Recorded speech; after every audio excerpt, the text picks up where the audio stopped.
तीसरा कला, फिर 3-4 दिन की मेहनत लग गई, वो फतह नहीं हो पा रहा था कि इतने में एक यहूदियों का मुलाजिम जिसका नाम अब्दुल असवद था, रंग का काला था, उसने 2 यहूदियों को आपस में गुफ्तगू करते हुए सुना।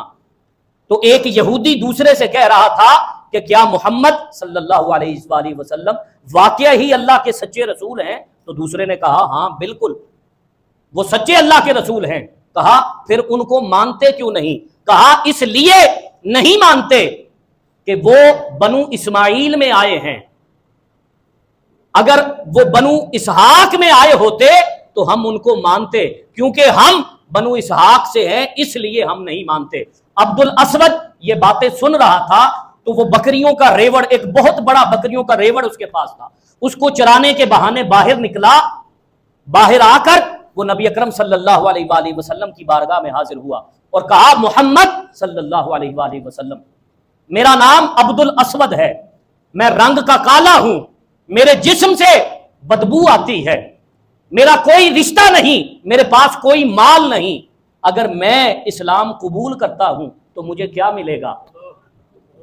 हुजूर ने फरमाया कि अल्लाह रब्बुल इज्जत तेरे चेहरे को रोशनी अता करेगा, तेरे जिस्म से खुशबू आएगी और अल्लाह रब्बुल इज्जत तुझे मालो दौलत भी अता करेगा। अब्दुल असवद ने पूछा या रसूल अल्लाह, ये जो इतना बड़ा बकरियों का रेवड़ मेरे पास है इसका क्या करना है? ये यहूदियों की हैं। तो हुजूर अलैहिस्सलातु वस्सलाम ने फरमाया इनका मुंह खैबर के किले की तरफ करो और पीछे से कंकरियां मारो, ये यहूदियों की अमानत है, ये उसको वापस करके आओ। ऐन मैदाने जंग में अदल करने वाला और ऐन मैदाने जंग में अदल की तालीम देने वाला और कोई नहीं, पैगंबर आखिरुज़्ज़मा सल्लल्लाहु अलैहि वसल्लम की जात है। फिर अब्दुल असवद ने बताया कि या रसूल अल्लाह, अगर आप इस कला, तीसरे कले को फतह करना चाहते हैं तो यहूदियों ने इसके नीचे कुएं खोद रखे हैं जिससे वो अपना पानी रोजाना लेते हैं, लिहाजा अगर आप साल तक भी उनको बाहर ना आने दे वो फिर भी पानी हासिल करते रहेंगे। लिहाजा अगर इस कले को फतह करना है, तीसरे कले को, तो वो जो पानी के कुएं हैं उन पर हमें कब्जा करना होगा। यहां पर रुककर एक बात कहना चाहूंगा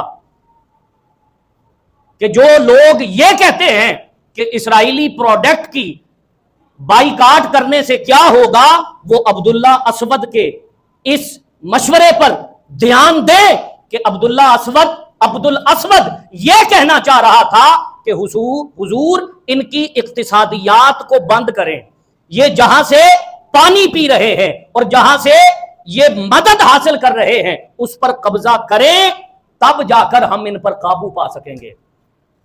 मुसलमानों ने उन कुओं पर कब्जा किया और उन कुओं पर कब्जा करने की देर थी कि यहूदी बाहर निकले, और जब बाहर निकले सहाबा किराम से आमना सामना हुआ तो मुसलमानों ने तीसरा कला भी फतह कर लिया।